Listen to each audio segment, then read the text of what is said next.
జై గురుదేవ్. ఓం శ్రీ సాయిరామ్. దివ్య ప్రేమ స్వరూపులారా, ఈరోజు గురు సందేశంలో ఆధ్యాత్మిక మార్గంలో ఉన్నటువంటి ప్రమాదాన్ని, ఇబ్బందుల్ని, అవరోధాల్ని, ఆటంకాలను గురించి తెలుసుకుందాం. మీరు ఏ మార్గాన్ని తీసుకున్నప్పటికీ దానిలో ఔన్నత్యం, విశిష్టత ఎంత మేరకు ఉంటాయో బలహీనతలు కూడా అంతే శాతం ఉంటాయి. మన ఔన్నత్యాన్ని చూస్తూ ఉంటే బలహీనతలను గుర్తించలేము, బలహీనతలు చూస్తూ ఉంటే ఔన్నత్యాన్ని గ్రహించలేము. రెండూ ఉంటాయి, సమాన స్థాయిలో ఉంటాయి. అందుకే మనం ఎలా ఉండాలి? సమత్వంలో, సమతుల్యంలో ఉండాలి. అదే అసలు సిసలైనటువంటి పరిపూర్ణత్వం అంటే.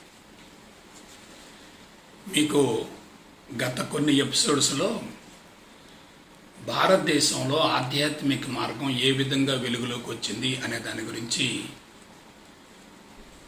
ప్రస్తావించడం జరిగింది.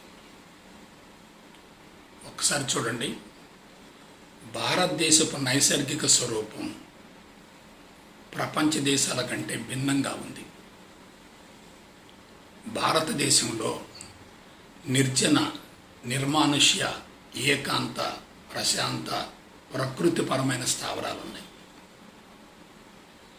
భారతదేశంలో వృక్ష సంపద ఔషధాలుగా ఉపయోగపడుతుంది. జంతువులు కూడా ఎక్కువ జాతులు భారతదేశంలో ఉన్నాయి. వీటన్నిటిని మించి హిమాలయ పర్వత ఆధార భాగాల్లో ఒంటరి జీవితాన్ని గడిపి అంతరంగాన్ని శుద్ధి చేసుకోవడానికి అనుకూలమైనటువంటి వాతావరణం ఉంది. వీటన్నిటికి మించి ప్రపంచ దేశాల మొత్తంలో అంతరంగం పవిత్రంగా ఉన్నటువంటి ఒక జాతి ఉంది. అదే ఆర్య సంతతి. వాళ్ళు క్రీస్తు పూర్వం 8000 సంవత్సరాల నాడే ఇటువంటి పవిత్రమైన ప్రదేశాలను ఎన్నుకొని దశాబ్దాల తరబడి మౌనంలో ఉండటం వల్ల అంతరంగం మొత్తం సమూలంగా శుద్ధి గావించబడి శరీరం కరిగిపోయి సంబడి స్టేట్ నుంచి నోబడి స్టేట్కి, నోబడి స్టేట్ నుంచి ఎవరిబడి స్టేట్కి వచ్చి నేనే విశ్వం, విశ్వమే నేను అనేటటువంటి భావనను ఏర్పరచుకొని విశ్వ శరీరం నుండి అనర్గళంగా, యాదృచ్ఛికంగా, సునాయాసంగా కనిపించేటటువంటి స్థూల జగత్తును నడిపించేటటువంటి పరమాత్మను ఉన్నదానిని ఉన్నట్లుగా పెంచకుండా, తగ్గించకుండా, వక్రీకరించకుండా, మార్చకుండా ప్రత్యక్ష అనుభూతిని పొందుతూ వెల్లడించడం జరిగింది. ప్రత్యక్ష అనుభూతిని పొందుతూ వెల్లడించడం జరిగింది. ఎదురుగా ఉన్నటువంటి శిష్యులు వీళ్ళు కూడా ప్రకృతిని ప్రత్యక్షంగా గమనిస్తూ చూస్తూ నేర్చుకోవటం జరిగింది. ఆ విధంగా అనుభవాన్ని పొందినటువంటి గురువులు ఆధ్యాత్మిక సంపదను శిష్యులకి అనుసృతంగా అందించారు. కాబట్టి ఆ విజ్ఞానాన్ని ప్రారంభంలో శృతులు అన్నారు. శృతులు అంటే సత్యవాక్యములు అని అర్థం, ట్రూత్ అని అర్థం. అయితే ఒక విషయం చెప్తున్నాను, ఈ ఆధ్యాత్మిక మార్గం అనేది అవసరాన్ని బట్టి వెలుగులోకి వచ్చిందా, ఆకస్మికంగా వచ్చిందా? ఇది మన ప్రశ్న. మిత్రులారా, ఒక్కసారి జాగ్రత్తగా విశ్లేషించుకోండి. క్రీస్తుకు పూర్వం 8000 సంవత్సరాల నాడు భారతదేశం ఎలా ఉంది? ఒకటి, వనరులు పుష్కలంగా ఉన్నాయి, జనాభా తక్కువగా ఉంది, కుటుంబ వ్యవస్థ బలోపేతం కాలేదు, సమస్యలు తక్కువగా ఉన్నాయి, నాగరికత పెద్దగా విస్తరించలేదు, ఆటవిక జీవితాన్ని కొనసాగిస్తున్నారు. అటువంటి తరుణంలో ఈ ఆధ్యాత్మిక మార్గం అనేది అవసరాన్ని బట్టి వెలుగులోకి వచ్చిందా, ఆకస్మికంగా బహిర్గతమైందా? అవసరాన్ని బట్టి రాలేదు, ఆకస్మికంగా వచ్చింది. అవసరాన్ని బట్టి రాలేదు, ఆకస్మికంగా వచ్చింది, సడన్గా వచ్చింది. దాన్ని ఏమంటారంటే ఉత్పరివర్తన అంటారు, మ్యూటేషన్ అంటారు. ఒక విషయం చెప్తున్నాను, వేదాంతపరమైన విషయం. కారణాన్ని బట్టి కార్యం జరుగుతుంది, కార్యాన్ని బట్టి ప్రభావం ఉంటుంది. అవసరాన్ని బట్టి అన్వేషణ జరుగుతుంది, అన్వేషణ బట్టి పరిణామం జరుగుతుంది. ఇక్కడ కారణం లేదు, అవసరం లేదు, కానీ పరిణామం జరిగింది, ప్రభావం కనిపిస్తుంది. అది ఎలా వచ్చింది? ఒక పాల పొంగులాగా వచ్చింది, ఆ తర్వాత దశల వారీగా పడిపోతూ వచ్చింది. వేద విజ్ఞానం మొత్తంలో అత్యంత కీలకమైనవి ఏమిటంటే ఉపనిషత్తులు. ఎప్పుడైతే ఆచరించేవాళ్ళు తగ్గిపోతూ, నేర్చుకునేవాళ్ళు కూడా తగ్గిపోతూ, కేవలం బోధనకే పరిమితం అవుతూ వచ్చిందో, కొంతకాలం పోయేసరికి వేద విజ్ఞానం కనుమరుగవుతుందనేటటువంటి భావంతో వేదవ్యాస మహర్షి ఈ వేద విజ్ఞానాన్ని మొత్తం కూడా కంపోజ్ చేసి, క్రోడీకరించి, సంకలనం చేసి ఒక పుస్తకంగా రూపొందించాడు. అదే వేదమైంది. మొట్టమొదట శృతులు, తర్వాత వేదమైంది.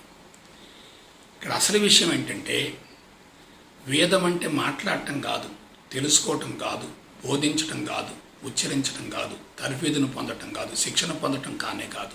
అది సంపూర్ణ మౌనం. అది వెల్లడించేది కాదు, వివరించేది కాదు. మరి విజ్ఞానం మొత్తం ఎందుకు అంటే ఆ స్థితికి చేరటం కోసం. ఋషులు శూన్య స్థితి నుండి వేదాన్ని అందిస్తే, కలియుగ మానవులు విజ్ఞానంతో శూన్యస్థితికి వెళ్ళటం కోసం వేదవ్యాస మహర్షి ఈ యజ్ఞం చేశారు. అదేమో ఆరోహణ క్రమం, ఇది అవరోహణ క్రమం. అవరోహణ క్రమం, ఆరోహణ క్రమం. వీళ్ళు కింద నుంచి పైకి వెళ్ళాలి, వాళ్ళు పైనుంచి కిందికి వచ్చారు. తర్వాత ఏం జరిగిందో చూడండి. 18 పురాణాలు, 18 ఉప పురాణాలు. ఎందుకు? వేద విజ్ఞానం అర్థం చేసుకోలేని వాళ్ళకి. అలాగే ధర్మ సంస్థాపన కోసం మహాభారతాన్ని, భక్తి ప్రపత్తులు పెంపొందించుకోవటం కోసం భాగవతాన్ని, 4 వేదాల సారాంశంతో భగవద్గీతను, భవిష్య పురాణాన్ని, ఆధ్యాత్మిక సంపద మొత్తాన్ని భద్రపరిచి వెళ్ళిపోయారు ఎవరు? వేదవ్యాస మహర్షి. అయితే ఏమైంది? ఉపనిషత్తుల సారం అనేది అనుభవించాలి తప్ప నేర్చుకునేది కాదు. ఉపనిషత్తుల సారం అనేది అనుభవించాలి తప్ప నేర్చుకునేది కాదు. It must be direct perception rather than bookish knowledge. It should be recorded rather than written. అది పాయింట్ అక్కడ. కీ పాయింట్స్ ఇవన్నీ కూడా బాగా తెలుసుకోండి. అవి రికార్డు చేసుకోవాలి తప్ప రచించకూడదు. డైరెక్ట్గా అనుభూతిని పొందాలి తప్ప కళ్ళు మూసుకొని ఊహించుకోవటం కాదు. ఆ తర్వాత ఏం జరిగింది? ప్రకృతిలో జరిగేటటువంటి 3 ప్రక్రియలకు అనుగుణంగా త్రిమూర్తుల్ని ఏర్పాటు చేశారు. బ్రహ్మ, విష్ణు, మహేశ్వరులు. వాళ్ళ జతలో 3 శక్తి స్వరూపాలను పెట్టారు. సరస్వతి, లక్ష్మి, పార్వతి. ఆ తర్వాత 3 దేవతలు అన్నారు.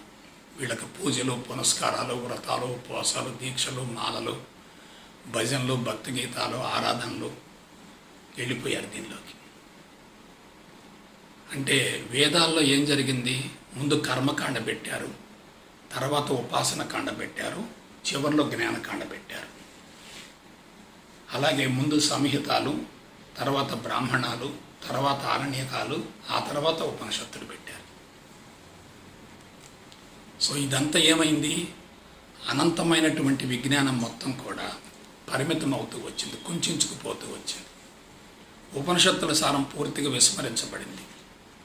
అందుకని కాలగమనంలో రూపాంతరం చెందుతూ వచ్చింది. పతంజలి మహర్షి వచ్చాడు, అష్టాంగ యోగ అన్నాడు. దానికి ముందు 4 పాదాలు చెప్పాడు. సమాధి పాద, సాధన పాద, విభూతి పాద, కైవల్య పాద.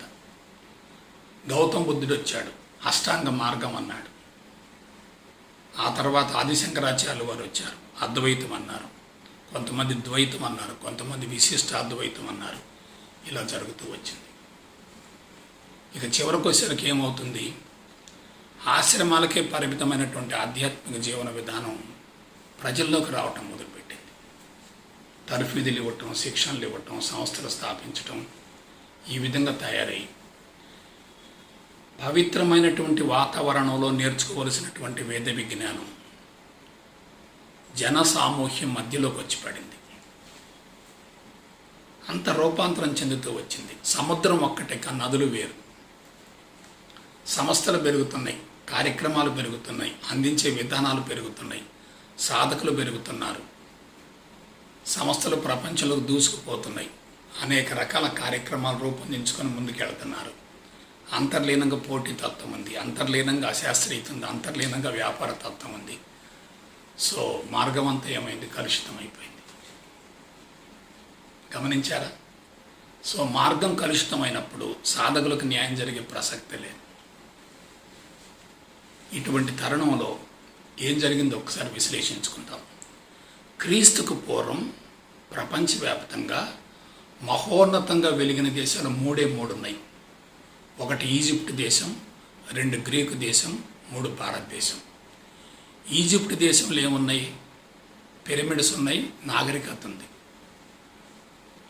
గ్రీకు దేశంలో ఏముంది? శాస్త్రవేత్తలు ఉన్నారు, తత్వవేత్తలు ఉన్నారు. కానీ భారతదేశంలో ఏముంది? ఆధ్యాత్మికవేత్తలు ఉన్నారు, స్పిరిచువాలిటీ ఉంది. నాగరికత కన్నా, ఫిలాసఫీ కన్నా, సైన్స్ కన్నా ఆధ్యాత్మికత గొప్పది. That is the greatness of spirituality. అయితే అది ఎలా ఉంది? అశాస్త్రీయంగా ఉంది, మూఢనమ్మకాల్లో ఉంది, విగ్రహ పూజల్లో ఉంది, వ్యక్తి పూజల్లో ఉంది. ఒక రకంగా చెప్పాలంటే అశాస్త్రీయ విధానాలు కొనసాగుతూ ఉండటం వల్ల అది బలహీనపడింది. ఇలా బలహీనపడ్డటువంటి తరుణంలో ఇతర దేశాల నుంచి భారతదేశానికి చాలామంది దండెత్తి వచ్చి లోపలికి ప్రవేశించి భారతదేశాన్ని కొల్లగొట్టుతూ పోతున్నారు. భారతదేశంలో రాజ్యాలు తయారయ్యాయి. చాతుర్వర్ణ వ్యవస్థ. బ్రాహ్మణుడు, క్షత్రియుడు, వైశ్యుడు, శూద్రుడు. ఈ శూద్రులలో మళ్ళా కొన్ని కులాలు, వృత్తులు, మొత్తం టోటల్గా ఏకత్వం తగ్గిపోతూ వచ్చింది, భిన్నత్వం పెరుగుతూ వచ్చింది. ఇంకొక ప్రమాదం చెప్తాను. అనంతంగా విశ్వాన్ని మొత్తాన్ని పరిగణనలోకి తీసుకొని ఏకత్వాన్ని, విశ్వవ్యవస్థ భావనను అనుభవించవలసినటువంటి మానవుడు ఆధ్యాత్మికతని మతంలోకి తీసుకొచ్చాడు. ఇప్పుడు ఆధ్యాత్మికత హిందూ మతంగా మారింది. అంటే ప్రపంచంలో ఉన్నటువంటి ఆ మానవ జాతులన్నీ కూడా ఒక్కొక్క మతాన్ని ఏర్పరచుకొని ముందుకెడుతూ ఉంటే వాటన్నిటిని కలుపుకోవలసినటువంటి భారతదేశపు ఆధ్యాత్మికత కూడా ఒక సెక్టర్గా తయారయ్యొచ్చింది. ఇంకొక విషయం చెప్తాను. భారతదేశంలో అంతర్ముఖం కావలసినటువంటి ఆధ్యాత్మికత బాహ్యముఖం అవుతూ వచ్చింది. పాశ్చాత్య దేశాల్లో భౌతికవాదం తీవ్రస్థాయికి వెళ్ళిపోతూ వచ్చింది. ఇక్కడ విషయం ఏంటంటే ప్రపంచ దేశాల యొక్క భౌతికవాదపు తీవ్రతని భారతదేశం అడ్డుకోలేకపోయింది. ప్రపంచ దేశాల భౌతికవాదపు తీవ్రతని భారతదేశం అడ్డుకోలేకపోయింది. ఇతర దేశాలు మొత్తం కూడా ఇంద్రియాలను రెచ్చగొట్టి, ఉద్రేకపరచి, ఆవేశపరచి, కవ్వించి, అతిగా ఉపయోగించి, సైన్సు సాంకేతిక పరిజ్ఞానంతో భౌతికవాద మత్తులో ఉండి పారిశ్రామిక ఉత్పత్తులు పెంచి సుఖానికి, సౌకర్యానికి, విలాసానికి, వినోదానికి, శృంగారానికి అలవాటు పడేటటువంటి జీవన విధానంలో ప్రకృతిని సర్వనాశనం చేస్తున్నారు. భారతదేశంలో ఏమైంది చూడండి. కొంతకాలం వ్యవసాయ విప్లవం కొనసాగింది. దానివల్ల పెద్ద నష్టం లేదు. గత 4 శతాబ్దాలుగా పారిశ్రామిక విప్లవం వెలుగులోకి వచ్చింది. ఇతర దేశాల యొక్క సైన్సు సాంకేతిక పరిజ్ఞానంతో భారతదేశంలో పరిశ్రమలు ప్రారంభించబడ్డాయి. అప్పటి నుంచి ప్రకృతి వనరులు తరిగిపోతూ వచ్చాయి. గత 50 సంవత్సరాలుగా సమాచార విప్లవం వచ్చింది. ఇది భారతదేశంలోకి ప్రవేశపెట్టబడింది. సో ఇదంతా ఏమిటి? ఆధ్యాత్మిక విధానం అనేది రూపాంతరం చెందటం వల్ల ప్రపంచానికి ఉపయోగపడకపోగా అది నష్టపరుస్తూ వచ్చింది. ఎలా? ఇదొకటి చెప్తున్నాను. ఇతర దేశాలు భౌతికవాద మత్తులో ఉన్నాయి. భారతదేశం ఆధ్యాత్మిక పిచ్చిలో ఉంది. ఇతర దేశాలు మొత్తం భౌతికవాద మత్తులో ఉన్నాయి. భారతదేశం ఆధ్యాత్మిక పిచ్చిలో ఉంది. భౌతికవాదాన్ని అందుకోలేక, జీర్ణించుకోలేక ఆధ్యాత్మికతలో పరిణతి చెందలేక భారతదేశం ఎలా ఉందంటే అడకత్తెరలో పోక చెక్కలాగుంది. భౌతికవాదం ప్రవేశిస్తుంది, అది తప్పని తెలిసి కూడా బలవంతంగా ఆచరించవలసి వస్తుంది. ఆధ్యాత్మికత ఎలా ఉంది? వ్యక్తి పూజల్లో ఉంది, విగ్రహ పూజల్లో ఉంది, పరిమితంగా ఉంది. సంస్థలు పెరుగుతున్నాయి, గురువులు పెరుగుతున్నారు, సాధకులు పెరుగుతున్నారు, కానీ వీళ్ళలో కన్ఫ్యూజన్ కూడా పెరుగుతూ ఉంది. ఒక వ్యక్తి 6 మార్గాలకు సంబంధించినటువంటి కోడల్లో ఉన్నాడు. ఈ 6 మార్గాల గమ్యం ఒకటే, కానీ ఏ మార్గాన్ని అనుసరించాలో ఇతనికి అర్థం కావట్లేదు. సో ఒక మార్గంలోకి ప్రవేశిస్తే ఆ మార్గంలో ఇరుక్కొని పోతున్నారు. అంటే సంస్థలు సాధకుల్ని బంధిస్తూ వస్తున్నాయి. ఇంకో ప్రమాదం చెప్తాను, భారతదేశంలో ఉన్నటువంటి మరొక ప్రమాదం చెప్తాను. భారతదేశంలో ఒక వర్గం ప్రత్యేక తరహాలో ఆధ్యాత్మిక జీవన విధానాన్ని కొనసాగిస్తూ మిగతా వాళ్ళను ఫలానా విధంగా ఉండమని చెప్పి ఆదేశిస్తూ ఉన్నారు. ఒక వర్గం ఆదేశిస్తూ ఉంటే మరొక వర్గం ఆచరిస్తూ ఉన్నారు, అనుసరిస్తూ ఉన్నారు. ఆదేశించే వాళ్ళు ప్రత్యేక తరహాలో ఉండి అనుసరించే వాళ్ళ సంఖ్యను పెంచుతున్నారు. దీనివల్ల ఏమవుతుంది? వ్యక్తి ఆరాధనలు పెరుగుతున్నాయి, వ్యక్తిగత సంబంధాలు పెరుగుతున్నాయి. ఒక విషయం చెప్తున్నాను, ఒక వ్యక్తి రూపం మనసులో బలంగా ప్రతిష్ఠించబడితే దానిని తొలగించడం అసాధ్యం. మనుషులు ఇప్పుడు సంస్థల్లో స్వామీజీలతో, బాబాలతో, గురూజీలతో సంబంధాలు పెంచుకొని వాళ్ళ నుంచి బయటపడలేకపోతున్నారు. ఇంకొక విషయం చెప్తున్నాను, ఏ మార్గమైనా ఏ విధానమైనా ప్రపంచంలోకి ప్రవేశిస్తుందంటే అది తప్పనిసరిగా కలుషితంగా ఉన్నట్లే. ప్రపంచంలోకి ప్రవేశించడం అంటే తప్పనిసరిగా ఆశించడం జరుగుతుంది. ఆశించినప్పుడు అక్కడ పవిత్రత అనేది ఉండదు. సంస్థలు వాటి విస్తరణ కోసం సాధకులను తయారు చేస్తున్నారు తప్ప సామాజిక స్పృహతోటి, సామాజిక బాధ్యతతోటి ముందుకెళ్ళటం లేదు. అందించే విధానాలు కూడా వేరు వేరు విధాలుగా ఉండటం వల్ల సాధకులు ఒక సంస్థ నుంచి మరొక సంస్థకి బంతుల్లాగా తిరుగుతున్నారు, కానీ దేన్ని ఆచరించాలో దేన్ని అనుసరించాలో తెలియక అయోమయంలో గందరగోళంగా తయారవుతున్నారు. సో ఇదంతా ఏంటి చెప్పండి? తిరోగమనమా పురోగమనమా?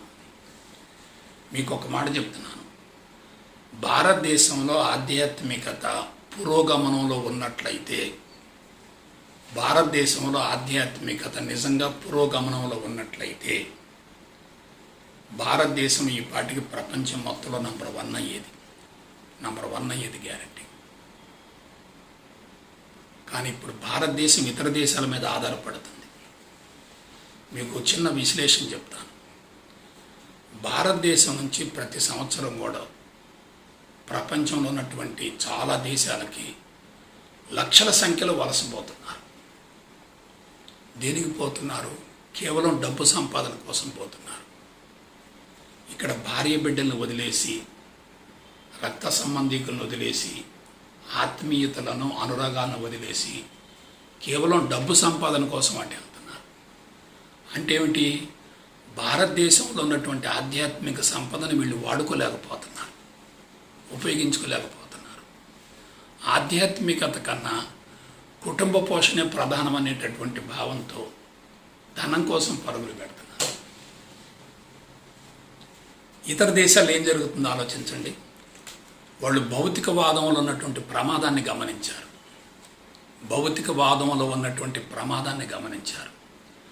ధనం ముఖ్యం కాదు అనుకున్నారు. వాళ్ళు ధర్మం కోసం అన్వేషణ చేస్తున్నారు. ధర్మం కోసం అన్వేషణ చేస్తూ వాళ్ళు భారతదేశానికి వస్తున్నారు. అంటే ఇక్కడ కీలకమైన విషయం ఏమిటి? భారతదేశస్తులు ధనం కోసం ఇతర దేశాలకు వలసపోయి ఊడిగం చేస్తూ బానిస బతుకుల్లో ఉంటే, ఇతర దేశస్తులు భారతదేశానికి ధర్మం కోసం పరుగులు పెడుతున్నారు. సో ధర్మం అనేది భారతదేశంలో ఉంది అనే విషయాన్ని పాశ్చాత్య దేశస్తులు గ్రహించారు తప్ప భారతదేశస్తులు గ్రహించలేదు. చూసారు ఎక్కడ తేడా వచ్చిందో. మన బిడ్డలంతా కూడా ఇతర దేశాలకు వెళుతున్నారు, వాళ్ళంతా ఇటు వస్తున్నారు. అంటే భారతదేశంలో ఏదో ఉంది అనేటటువంటి విషయాన్ని వాళ్ళు గ్రహించారు. వీళ్ళేం చేశారు, భారతదేశంలో ఉన్నటువంటి ధర్మాన్ని, పవిత్రతని, సత్యాన్ని గ్రహించలేక, గుర్తించలేక ఇతర దేశాలకు పరిగెత్తున్నారు. ఇప్పుడు చెప్పండి, భారతీయులకు ఆధ్యాత్మికత అనేది ఉపయోగపడిందా, నష్టపరుస్తుందా? నష్టపరుస్తుంది. అందుకే ఎవరు ఎన్ని రకాల ప్రయత్నాలు చేసినప్పటికీ ప్రజల్లో మార్పు రావటం లేదు. ఇంకొక కీలకమైన విషయం చెప్తాను, ఇది వెరీ వెరీ వెరీ ఇంపార్టెంట్. భారతదేశంలో లక్షలాది మందిని ప్రభావితం చేసినటువంటి మహానుభావులు కొన్ని వందల మంది జన్మించారు. కొంతమంది ప్రభావం శతాబ్దాల తరబడి కొనసాగుతుంది. సృష్టికి ప్రతి సృష్టిని చేసేటటువంటి సిద్ధులను ప్రదర్శించేటటువంటి వ్యక్తులు కూడా భారతదేశంలో జన్మించారు. ఇంకొక మాటలో చెప్పాలంటే చనిపోయిన వాళ్ళను కూడా బ్రతికించగలిగినటువంటి అవతార పురుషులు జన్మించారు. మరి యోగులు కానీ, ఋషులు కానీ, తపస్సంపన్నులు కానీ, అవధూతలు కానీ, సద్గురువులు కానీ, సత్పురుషులు కానీ ఇంతమంది జన్మించినప్పటికీ భారతదేశంలో ఆధ్యాత్మికతను ఎందుకు వాళ్ళు పటిష్టం చేయలేకపోయారు? ఆలోచించండి. చనిపోయినటువంటి వ్యక్తిని బ్రతికించడం అంటే అది మామూలు విషయం కాదు కదా. చనిపోయిన వ్యక్తిని బ్రతికించడం అంటే మామూలు విషయం కాదు కదా. మరి వాళ్ళు ఆ స్థాయిలో ఉన్నటువంటి వ్యక్తులు ప్రపంచంలో ఎందుకు మార్పు తీసుకురాలేకపోయారు? భారతదేశం ఎందుకు పటిష్టం చేయలేకపోయారు? భారతదేశస్తులు మార్పులు వస్తే ఇవాళ ధనం కోసం ఇతర దేశాలకు వెళ్ళేటటువంటి మన బిడ్డలు గురూజీలై ఆధ్యాత్మిక ప్రచారం కోసం వెళ్ళేవాళ్ళు కదా. ఇవాళ వీళ్ళు వాళ్ళ దగ్గరికి వెళ్ళి చేతులు కట్టుకుంటున్నారు. కానీ ఆధ్యాత్మికత బాగా ఎస్టాబ్లిష్ అయి ఉన్నట్లయితే మన బిడ్డలు ఇతర దేశాలకు వెళితే ఇతర దేశస్తులు విమానాశ్రయానికి వచ్చి మన బిడ్డల మెడలో దండలు వేసి పాద నమస్కారం చేసి తీసుకెళ్ళేవాళ్ళు కదా. అంటే మన సంపద మనకు ఉపయోగపడలే. మన బిడ్డలంతా భౌతిక సంపద కోసం పరితపిస్తున్నారు తప్ప ఆధ్యాత్మిక సంపదను విస్మరించారు. ఒక మాట చెప్పండి, ఒక వ్యక్తి తన జీవిత కాలంలో తన స్థాయిలో ఉన్నటువంటి మరొక వ్యక్తిని ఎందుకు తయారు చేయలేదు? ఒక వ్యక్తి తన జీవిత కాలంలో తన స్థాయిలో ఉన్నటువంటి మరొక వ్యక్తిని ఎందుకు తయారు చేయలేదు? పతంజలి వచ్చారు, మరొక పతంజలి ఎందుకు తయారు కాలేదు? పతంజలి కదా, అంతకంటే ఎక్కువ ఉన్నటువంటి వ్యక్తులు తయారు కావాలి, ఎందుకంటే పరిణామం కదా. గౌతమ బుద్ధుడు ఏమయ్యాడు? యూనివర్సిటీస్ పెట్టాడు. నలంద, తక్షశిల, గయా, విజయపురి ప్రాంతాల్లో. ఇవాళ యూనివర్సిటీస్ మొత్తం పోయినాయి. అలాగే అవతార పురుషులు వచ్చారు, మరి వాళ్ళు తమ స్థాయిలో ఉన్నటువంటి వ్యక్తులు ఎందుకు తయారు చేయలేదు? ఇంకొక విషయం చెప్తున్నాను, గురువులతో దశాబ్దాల తరబడి కలిసి ఉన్నటువంటి శిష్యులు కూడా పరిణతి చెందక జబ్బులతో బాధపడుతూ అసంతృప్తిగా జీవితాన్ని ముగిస్తున్నారు. గురువులతోటి, స్వామీజీలతోటి, బాబాలతోటి దశాబ్దాల తరబడి కలిసి ఉన్నటువంటి వ్యక్తులు కూడా ఆధ్యాత్మికంగా పరిణతి చెందక అసంతృప్తితో జీవితాన్ని ముగిస్తున్నారు. ఇప్పుడు చెప్పండి, మరి తమ స్థాయిలో ఉన్నటువంటి వ్యక్తుల్ని తయారు చేయలేనప్పుడు ఆధ్యాత్మికత వ్యక్తిగతంగా ఉపయోగపడుతుందా, సామూహికంగా ఉపయోగపడుతుందా? వ్యక్తిగతంగా ఉపయోగపడుతుంది. అది ఎవరికి వాళ్ళు అనుభవించాలి తప్ప ఒక వ్యక్తి మరొకరికి అందించడం సాధ్యం కాదు, మార్పిడి చేయటం సాధ్యం కాదు. తర్వీదునిచ్చినా సరే మార్పు రావటం చాలా కష్టం. కాబట్టి ఏమవుతుంది, ఎవరికి వాళ్ళు డెవలప్ అయ్యారు, లక్షలాది మందిని, కోట్లాది మందిని ప్రభావితం చేశారు తప్ప వాళ్ళని మార్చలేకపోయారు. ప్రభావితం చేయటం వేరు, మార్చటం వేరు. ఇన్ఫ్లుయెన్స్ చేయటం వేరు, ట్రాన్స్ఫర్మేషన్ చేయటం వేరు. ట్రాన్స్ఫర్మేషన్ చేయటం కుదరలేదంటే అందించే విధానంలో ఎక్కడ లోపాలు ఉన్నట్లే కదా. ఇప్పుడు ఒక విషయం చెప్తాను, చాలామంది సాధకులు ఆధ్యాత్మిక మార్గంలో ప్రవేశించి సంస్థలతో అనుబంధం ఏర్పరచుకొని తర్ఫీదులు పొంది మంత్రోపదేశాలు పొంది పారాయణాలు, నామస్మరణాలు, మననాలు ఎన్నో కార్యక్రమాలు చేస్తున్నారు కదా. మరి వాళ్ళు జబ్బులు ఎందుకు పోగొట్టుకోలేకపోయారు? ఒక నెల రోజులో రెండు నెలల రోజులో వాళ్ళలో వచ్చినటువంటి పరివర్తన, పశ్చాత్తాపం వల్ల వాళ్ళ జబ్బులు తాత్కాలికంగా ఉపశమనం పొందినవి తప్ప పూర్తిగా తొలగిపోవాలి. 2 నెలలు 3 నెలలు పోయిన తర్వాత వాళ్ళు మరలా తిరిగి మందులు వాడుతున్నారు. అంటే ఏమిటి? ఆ విధానంలోకి ప్రవేశించడం ముఖ్యం కాదు బిడ్డలారా, పరిణతి చెందటం చాలా ముఖ్యం. శాస్త్రీయ పందాన్ని అనుసరించకపోతే ఫలితం రాకపోయేగా నష్టపోయే అవకాశం ఉంది. ఈత నేర్చుకోవాలి, తర్వాత వాగులోకి దూకాలి. ఈత నేర్చుకోకుండా వాగులోకి దిగితే ఏమవుద్ది? వంట చేసే విధానం తెలియకుండా వంట చేస్తే ఏమవుద్ది? వంట చేసే విధానం తెలియాలంటే తర్ఫీదునిచ్చే వ్యక్తి కూడా అనుభవాన్ని పొందుండాలి. ఈత నేర్చుకున్న వ్యక్తి మరొక వ్యక్తికి ఈత నేర్పుతాడు తప్ప నేర్చుకున్న వ్యక్తి ఎలా నేర్పుతాడు? ఇవాళ చాలామంది స్వామీజీలు, బాబాలు కూడా జబ్బులతో మరణించారు. దశాబ్దాల తరబడి ఆధ్యాత్మిక మార్గంలో ఉండి సాధన చేసి లక్షలాది మంది పూజలు అందుకున్నటువంటి వ్యక్తులు కూడా అంతిమ దశలో అతిహేయంగా జబ్బులతో మరణించారు. ప్రత్యేకించి ప్రపంచాన్ని ఉర్రూతలొగించినటువంటి మహానుభావుడు ఒక ఆయన 4 సంవత్సరాలు నిండకుండానే దేహాన్ని వదిలేసి వెళ్ళవలసి వచ్చింది. ఇక్కడ మనం ఏం చెప్తున్నాం? ఆధ్యాత్మిక మార్గంలో ఉంటే ఆరోగ్యం ఉంటుంది, సుదీర్ఘ ఆయువు ఉంటుంది, మానసిక ప్రశాంతత ఉంటుంది, ఆనందం ఉంటుందని చెప్తున్నాం. తండబలం ఉంటుంది, అర్ధబలం ఉంటుంది, అంగబలం ఉంటుంది, ఆత్మబలం ఉంటుంది, జీవితం నందనవనం అవుతుంది, స్వర్గతుల్యం అవుతుందని చెప్పి మనం గంట కొట్టి చెప్తున్నాం. మరి ప్రాక్టికల్గా సాధ్యం కావట్లేదు కదా. 20-30 సంవత్సరాలు గురువులతో కలిసిండు కూడా వీళ్ళలో మార్పు రాకుండా జబ్బులతో బాధపడుతున్నారంటే అందించే విధానంలో లోపం ఉందా, అందుకున్న వ్యక్తులలో లోపం ఉందా? ఆలోచించండి. కాబట్టి శాస్త్రయుక్తంగా తెలుసుకుంటే ఆధ్యాత్మికత మానవ జీవితానికి వరం. అశాస్త్రీయ విధానాలు అనుసరించేటట్లయితే అదే మానవ జాతికి శాపం అవుతుంది. ఇప్పటి వరకు భారతదేశంలో అశాస్త్రీయ విధానాలను అనుసరించినందువల్లనే దేశం అనేక రకాల సమస్యలు ఎదుర్కొంటూ వచ్చింది. భౌతికవాదపు తీవ్రతకు అడ్డుకట్టలు వేయలేకపోయింది. పాశ్చాత్య దేశాల యొక్క నాగరికత మొత్తం భారతదేశంలోకి వచ్చి భారతదేశం చిన్నాభిన్నమైపోతుంది.